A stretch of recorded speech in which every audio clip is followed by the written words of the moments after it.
वहाँ आने के काफी समय बाद वो अमित शर्मा और शालिनी की आहूजा से पहली रिक्वेस्ट थी। जाहिर था कि कबीर उसे नकार नहीं सकता था। कहो। पिछले दिनों शूटिंग के समय सनाया सूरी की असिस्टेंट ने मेरी मदद की थी। सनाया के साथ एक्सीडेंट के समय वो भी कार में थी और उसके बाद से वो गहरे कोमा में है। मैं उसके परिवार के बुरे वक्त में मदद करने के लिए उसे कुछ पैसे देना चाहती हूँ। कबीर से ये कहते हुए अमित शर्मा काफी तनाव में और परेशान दिखाई पड़ रही थी। ऐसा शायद इसीलिए था क्योंकि वो रिक्वेस्ट करने में झिझक रही थी। अमित की बात सुनकर कुछ सोचने के बाद कबीर ने शांति से बोला, ठीक है, मैं ये जिम्मेदारी किसी को दे देता हूँ, चिंता मत करो। अमित शर्मा उर्फ शालिनी ने राहत की सांस ली। उसे इस बात का डर नहीं था कि कबीर उसकी रिक्वेस्ट को नकार देगा। उसे डर था कि उसकी मांग के साथ ही वो कबीर के एहसास तले दब जाएगी और उस एहसान का बदला चुकाने के लिए कबीर उससे कोई नाजायज मांग न कर ले। लेकिन शुक्र था उसने ऐसा कुछ नहीं किया था। ऐसा लग रहा था कि हालांकि वो एक सिरफरा इंसान था, फिर भी वो एक नीच या कमीना इंसान नहीं था जो दूसरों की कमजोरी का फायदा अपने फायदे के लिए उठाए। दूसरे दिन शालिनी ने सनाया की असिस्टेंट का हाल चाल पता करने के लिए हॉस्पिटल में विजिट किया। जब सनाया की असिस्टेंट के पेरेंट्स को पता चला कि उसका नाम अमित शर्मा है तो वे उसके साथ काफी दोस्ताना बिहेव करने लगे थे। उनसे मिलने के बाद ही उसे पता चला कि अस्पताल में एडमिट करने की फीस जो कि कंपनी द्वारा पे की गई है, उसके अलावा हर एक चीज का पेमेंट कबीर आहूजा द्वारा किया गया है और उसने ये पेमेंट अमित के नाम से की थी। इतना ही नहीं, अभी तक असिस्टेंट की देखरेख कर रहे डॉक्टर्स को भी शहर के बेहतरीन डॉक्टर से बदल दिया गया था। इस तरह उसने जल्दी रिकवर कर लिया था और अब उसे जल्दी ही आईसीयू के बाहर लाया जा सकता था।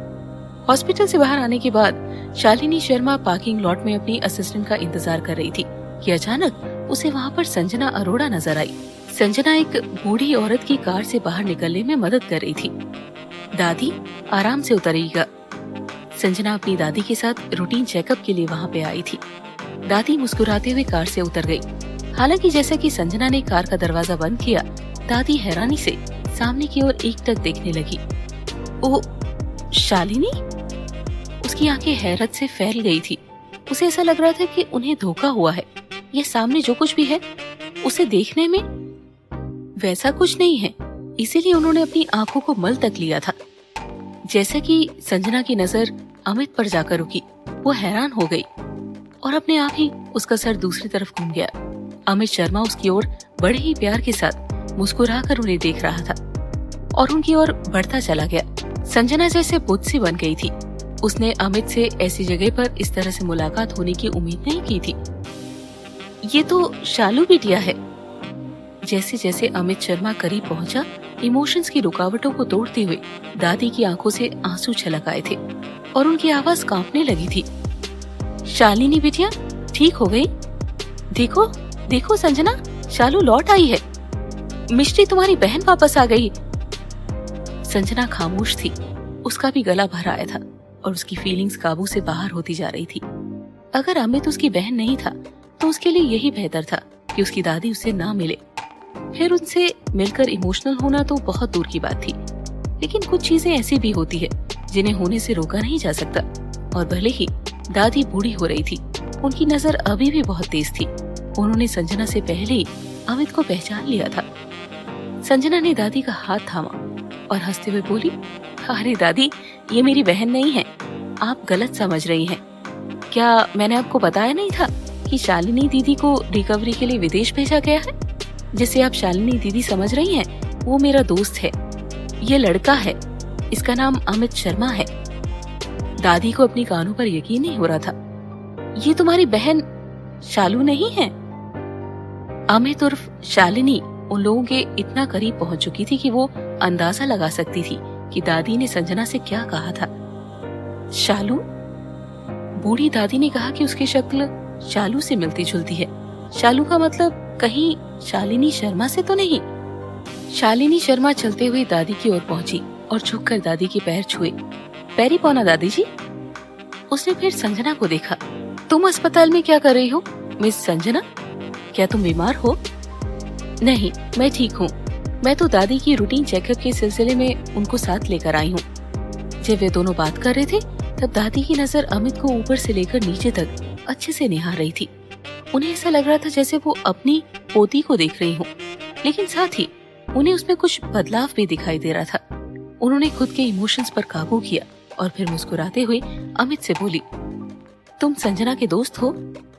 जी, मैं अमित शर्मा हूँ। बहुत प्यारा नाम है। किसी दिन हमारे घर पर आओ। जरूर, जब मैं फ्री होऊंगा तो आपसे मिलने जरूर आऊंगा। शालिनी ने मुस्कुराकर दादी की ओर देख सिर हिलाते हुए बोला, आपके चेकअप का समय हो गया है दादी, हमारा नंबर आने ही वाला है, हमें अब चलना चाहिए। संजना ने अमित शर्मा को अलविदा कहा और दादी को अस्पताल की ओर लेकर गई, जबकि शालिनी शर्मा उन्हें मुस्कुराते हुए ज्यादा देखकर वहीं पर खड़ी रही। जैसे ही वो मुड़कर वापस जाने के लिए कुछ कदम चली, अचानक उसके पैर लड़खड़ाए और वो गिरने लगी। हालांकि उसके कदम जमीन पर बिल्कुल ठीक पड़े थे, इसके बावजूद उसका खुद पर से कंट्रोल हट गया था। उसने तुरंत ही खुद को संभालने के लिए पास खड़ी कार पर सहारा ले लिया। वो कार से टिककर खड़ी होने की कोशिश कर रही थी, हालांकि उसके दिमाग अभी भी जैसे किसी तूफान में फंसा हुआ था। शालिनी शर्मा को लगा जैसे उसका सर उसके शरीर से अलग हो रहा है और साथ ही उसे टुकड़ों टुकड़ों में कुछ सीन दिखाई दे रहे थे। हालांकि उनमें से कोई भी तस्वीर उसे समझ नहीं आ रही थी और ये सब अलग अलग इंसिडेंट्स के बस छोटे छोटे हिस्से थे। दर्द से फटे जा रहे अपने सर को हाथों से थामकर वो कार से टिककर खड़ी हुई। उसके दिमाग में उभर रही तस्वीरें इतनी तेजी से उसकी आंखों के आगे से गुजर रही थी कि उसे लगा उसका दिमाग भी उन तस्वीरों की तरह कई हिस्सों में बंट रहा है। इसी के साथ वो कार से टिककर नीचे की ओर खिसकने लगी। उसके पैर अब उसके शरीर का वजन उठा नहीं पा रहे थे। संजना अपना फोन गलती से कार में छोड़ आई थी।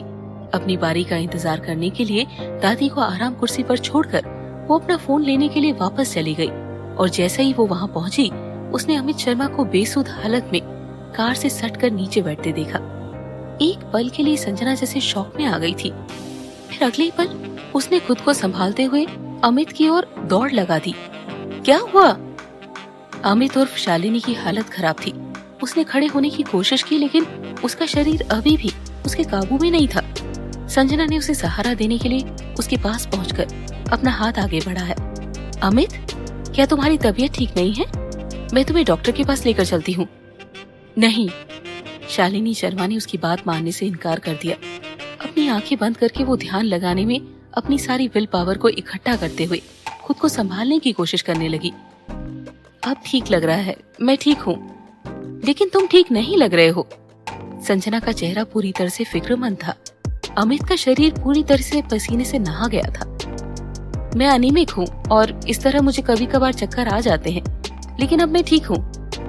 अमित ने पहले संजना की पकड़ से अपना हाथ खींचने की कोशिश की और उसकी तरफ देखकर मुस्कुराया। भले ही अमित को लग रहा था कि वो अब ठीक महसूस कर रहा है, लेकिन संजना अभी भी उसे अकेला नहीं छोड़ सकती थी। इसके बाद जिस कार का इंतजार अमित कर रहा था, वो कुछ दूरी पर उनके सामने आकर रुकी और अमित की असिस्टेंट घबराकर हड़बड़ी में दौड़ पड़ी। अमित शर्मा, मुझे माफ कर दीजिए, आपको काफी इंतजार करना पड़ा होगा।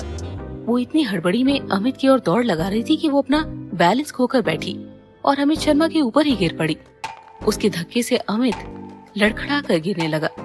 ये सोचते हुए संजना ने उसे गिरने से बचाने के लिए उसे सहारा देते हुए अपना हाथ आगे बढ़ाया और उसे थामने के चक्कर में उसके हाथ अमित के सीने पर जाकर लगे, लेकिन ऐसा उसने जानबूझकर बिल्कुल नहीं किया था।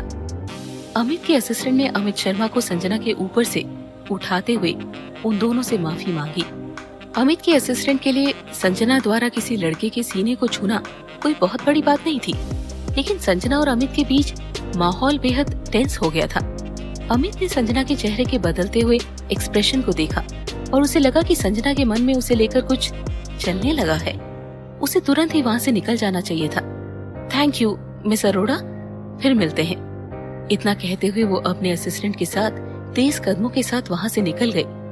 दूसरी ओर संजना जहाँ थी वहीं पर खामोश खड़ी हुई अमित को दूर तक जाता हुआ देख रही थी। उसने फिर धीरे से अपना हाथ ऊपर किया और बढ़ाते हुए अपने सीने को टच किया।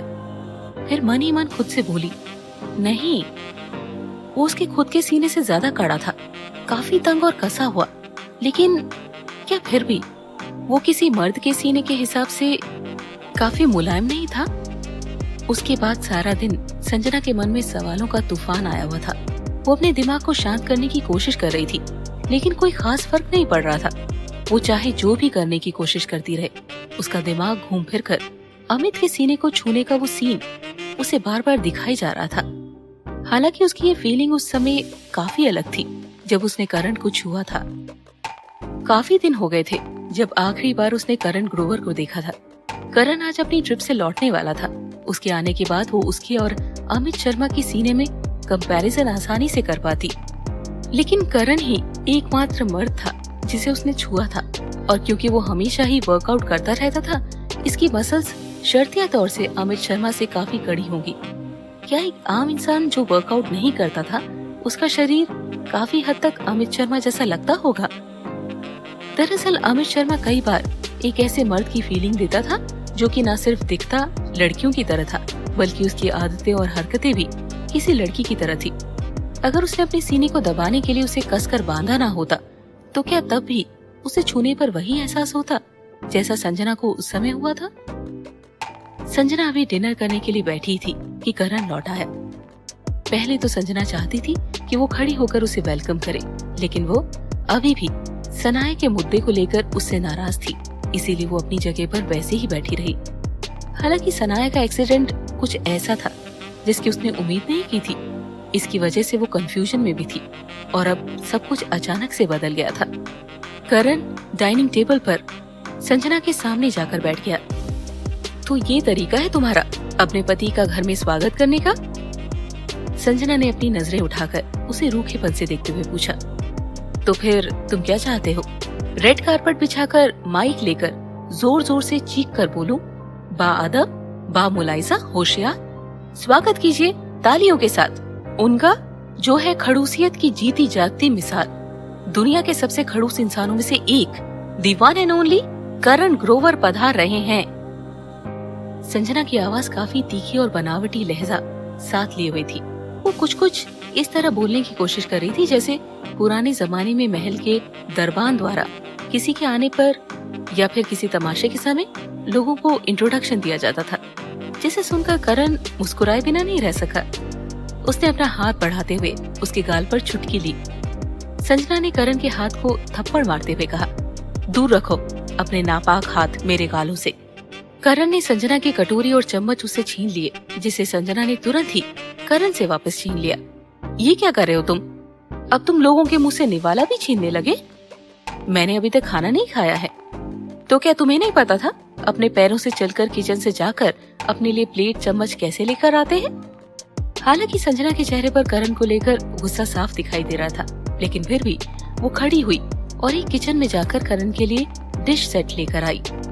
मैंने तुम्हारे लिए खाना नहीं बनाया है, वैसे भी तुम घर पर आए ही क्यों हो? बाहर जाकर किसी लड़की के साथ कैंडल लाइट डिनर क्यों नहीं कर लेते? सच कहूँ तो तुम्हारे इस तरह मुझसे जेलस होने पर मुझे बड़ी हंसी आ रही है, लेकिन अब ये कुछ ज्यादा ही होता जा रहा है। उसने खुद ही बर्तन से चावल निकालकर अपनी प्लेट में डाले। लेकिन मुझे ये अच्छा भी लग रहा है। झगड़ती रहो तुम मुझसे, रो, चीखो, चिल्लाओ, सुसाइड की धमकी दे दो। इससे अच्छा मौका तुम्हें दोबारा कभी नहीं मिलेगा। Come on, carry on. उसके चेहरे पर सख्त भाव थे और ऐसा नहीं लग रहा था कि वो मजाक कर रहा है। फिर भी संजना को उसे देखकर हंसी छूट गई। वो उसकी प्लेट को खींचना चाहती थी, लेकिन फिर रुकते हुए बोली, मैं तुमसे इसी तरह गुस्सा रहूंगी हमेशा, समझे तुम? ओह, तो फिर होती रहो, लेकिन मुझे तुम पर गुस्सा नहीं आएगा। क्यों नहीं? तुम्हें गुस्सा आ रहा है इसीलिए तुम्हें जलन हो रही है, और इससे ज्यादा खुशी की बात मेरे लिए और क्या होनी चाहिए? तुम असल में डेविल हो करण, लेकिन अब तुम बूढ़े हो चुके हो। तुम्हें वश में करना तो चुटकियों का खेल है। संजना ने करण की प्लेट में से एक चम्मच चावल लेते हुए कहा, चुटकियों में तो मैं तुम्हारे वश में आ ही गया था। हालांकि मैं अगर 1000 साल पुराना डेविल भी क्यों ना होता, तुम जैसी खूबसूरत और जवान लड़की का गुलाम बनना कौन नहीं चाहेगा? हालांकि उसके बाद उसकी जिंदगी कितने सालों की होगी ये किसे पता।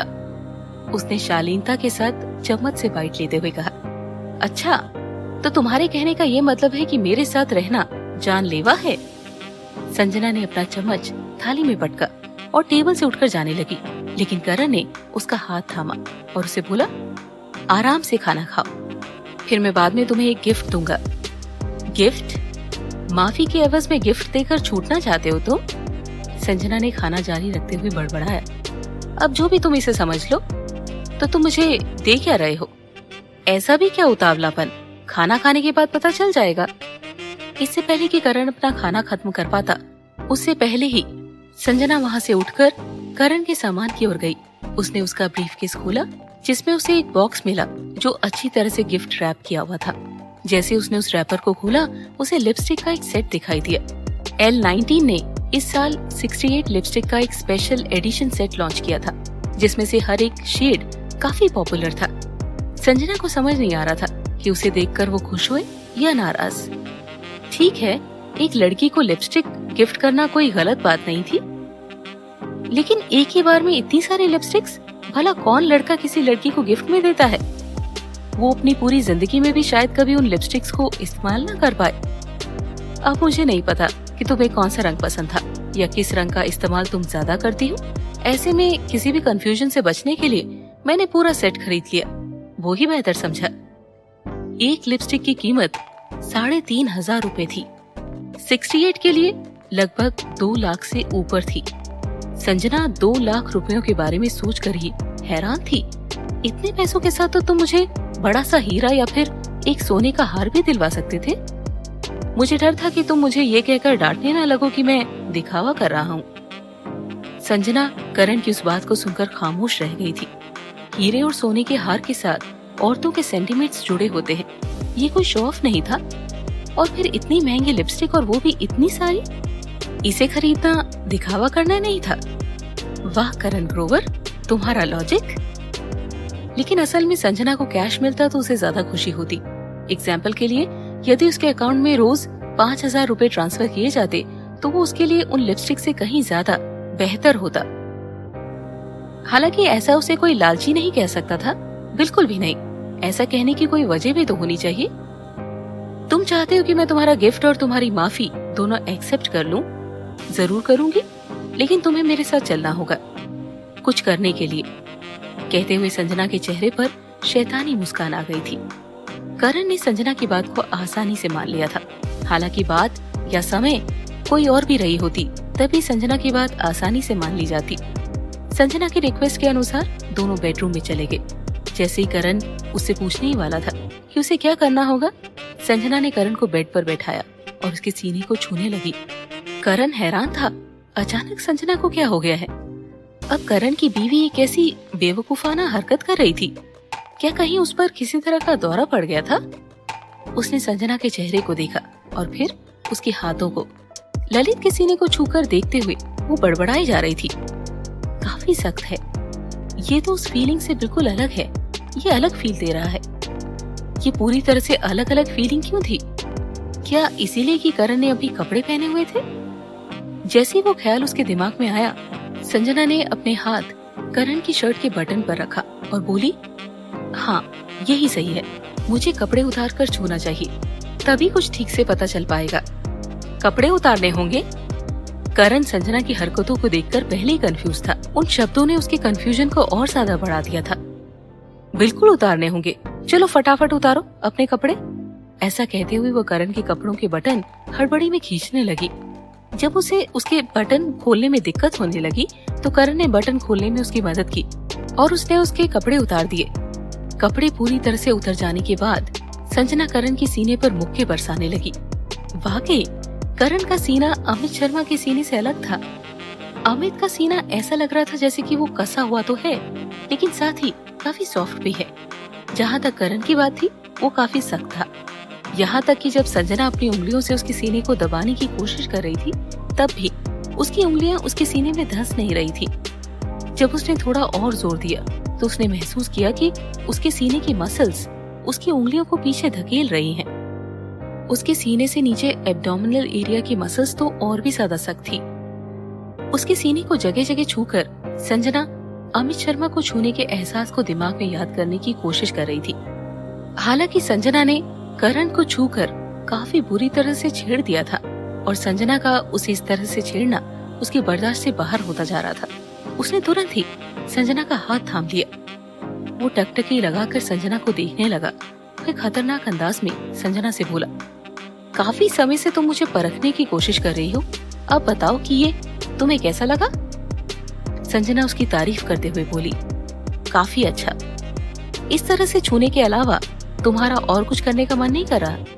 उसने संजना का हाथ थामे उसे इस तरह से झटका दिया कि संजना घूमती हुई उसकी गोद में जा बैठी।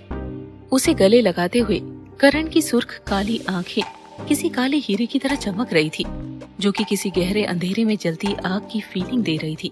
उसे देखकर ऐसा लग रहा था मानो कोई खतरनाक शैतान था जो संजना को पूरा ही निगल जाने के लिए आमादा हो। ओफो! संजना अरोड़ा एक पल के लिए हैरान रह गई थी। क्या हो रहा है? उसने करण को पीछे धकेलते हुए कहा, मुझे परेशान मत करो, मैं एक बहुत ही सीरियस बात पता लगाने की कोशिश कर रही हूँ। मैं तुम्हें परेशान कर रहा हूँ? और तुम जो इतनी देर से मुझे परेशान कर रही हो उसका क्या? अब जबकि तुमने मुझे परेशान कर ही दिया है तो मेरी परेशानी को दूर तुम ही करोगी, क्या समझी? इसके साथ ही करण ने उसे बिस्तर पर लेटा दिया और अगले ही पल संजना के चेहरे के सामने करण का चेहरा था। करण के होठ संजना के होठों की ओर बढ़ने ही वाले थे कि संजना ने अपने हाथों से होठों को कवर करते हुए कहा, रुक जाओ मिस्टर छुट्टा सांड, वहीं रुक जाओ। करण ने होठों से उसके हाथों को चूम लिया। करण के होठों को अपने हाथों पर महसूस करते हुए संजना के शरीर में झुरझुरी सी दौड़ने लगी थी। उसने खुद को फौरन संभालते हुए करण से कहा, सुनो, मुझे एक बहुत ही खास बात पता चली है। हो सकता है कि इससे हमारी पुरानी अनसुलझी गुत्थी सुलझ जाए। बस तुम थोड़ा सब्र रखो। इसी के साथ संजना ने उसे खुद से दूर धकेल दिया और फौरन ही अलमारी के पास जाकर भीतर कुछ टटोलने से लगी। कुछ देर बाद अलमारी को टटोलने के बाद ऐसा लग रहा था कि वो कुछ ढूंढ रही थी। वो उसे वहाँ नहीं मिला था। वो उसके सामने खड़ी होकर कुछ याद करने की कोशिश करने लगी। फिर उसने कुछ शर्ट और एक कैंची निकाली। उन शर्ट्स को कैंची से छोटी छोटी पट्टियों में काट दिया और उन्हें अपने सीने से कसकर चारों ओर से लपेट लिया। करण बिस्तर पर बैठा बैठा ये सब देख रहा था। उसके दिमाग में यही चल रहा था कि आखिर उसकी बीवी क्या बेवकूफाना हरकत कर रही थी। उसका चेस्ट पहले से काफी फ्लैट था और अब उसे और फ्लैट बनाने की कोशिश क्यों कर रही थी। सीने के चारों ओर शर्ट के टुकड़े लपेटते हुए उसे देख करण ज्यादा समय तक खुद को संभाले नहीं रख सकता था। वो तुरंत खड़ा हो गया और उसकी ओर बढ़ते हुए संजना से बोला, मिष्टी, तुम आखिर कर क्या रही हो? लगभग आधा काम खत्म होने के बाद संजना अपनी पीठ पर उन पट्टियों की एक गांठ बांधना चाहती थी। हालांकि वो खुद ऐसा करने में नाकाम हो रही थी, लेकिन फिर भी वो कोशिश करने से बाज नहीं आ रही थी। आखिरकार वो थक कर करण के सामने गई और उससे बोली, सुनो, तुम एक खड़ूस बूढ़े शैतान, जरा इसे बांधने में मेरी मदद करो। ऐसा बोलते हुए उसने पट्टी का एक हिस्सा उसके हाथ में थमा दिया और उसके सामने गोल घूमकर फिर पीछे मुड़ते हुए उससे बोली, इसे मेरी पीठ पर कसकर बांधने में मेरी मदद करो। आज तुम्हारी ताकत का इम्तिहान है, ऐ शैतान। करण संजना को एकटक घूरे जा रहा था। मेरे पास ताकत दिखाने के और भी तरीके हैं। तुम चाहो तो मैं अभी इसी वक्त उसका प्रदर्शन कर सकता हूँ। बातें ना बनाओ तुम, जो बोला है उतना करो, जल्दी। पहले मुझे बस इतना बताओ कि किसने तुम्हें ऐसा करने को कह दिया है जो तुम्हें वाकई में लगता है कि तुम्हारे कुछ ज्यादा ही बड़े हैं। क्योंकि तुम अगर मुझसे पूछोगी तो मैं तो तुमसे यही कहूंगा कि तुमसे किसी ने कुछ पूछा है तो अपने एक्सपर्ट ओपिनियन अपने पास रखो और मुझे तंग करना बंद करो। बस इसे जल्दी से बांधो, बांधो ना, संजना ने हड़काते हुए कहा। करण अब भी संजना को घूरे जा रहा था। उसे विश्वास नहीं हो रहा था कि संजना ये सब आखिर क्यों कर रही है। आखिरकार उसने गांठ को बांध दिया और तभी संजना ने करण से कहा, और कसकर, इसे और टाइट करो।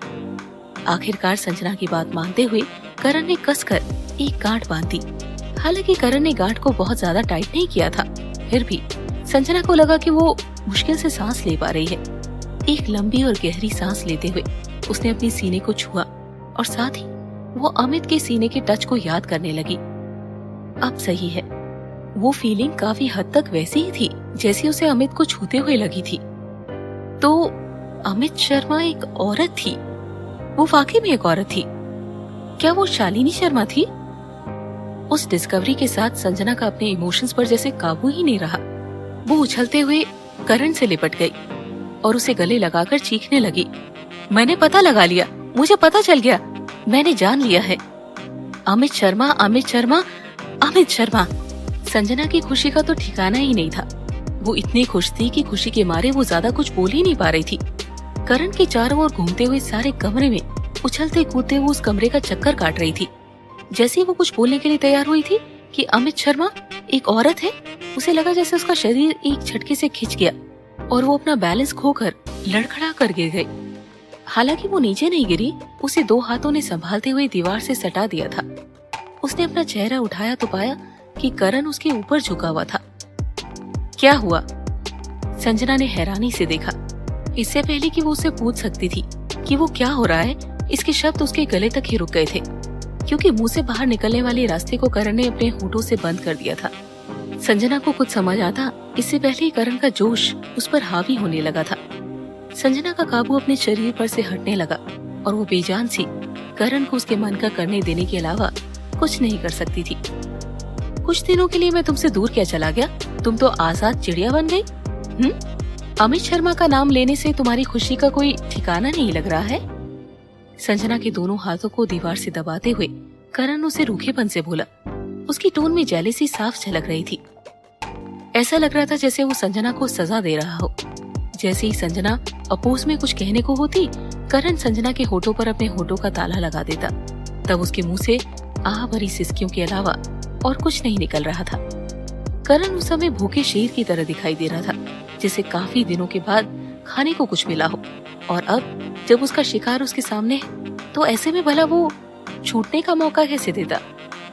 कुछ समय पहले तक संजना की चीख चिल्लाहट से भरा कमरा अब काफी शांत हो गया था।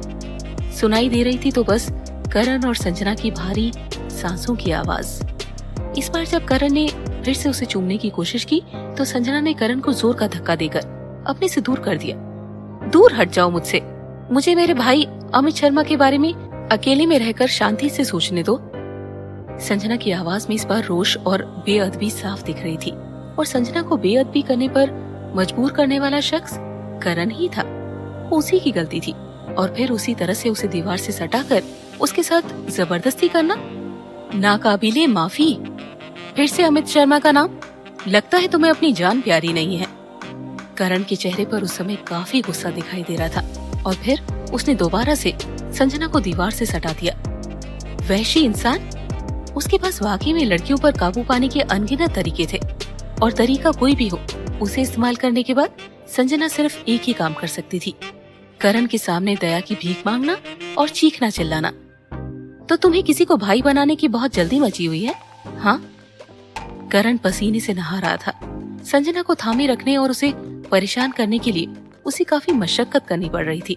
संजना भी उसे थकाने के लिए अपनी हरकतों से बाज नहीं आ रही थी, लेकिन करण की हालत उस भूखे शेर की तरह थी, जो चाहे जितना भी थका हुआ हो, होता शेर ही है और अपने शिकार को हाथ से जाने नहीं देता।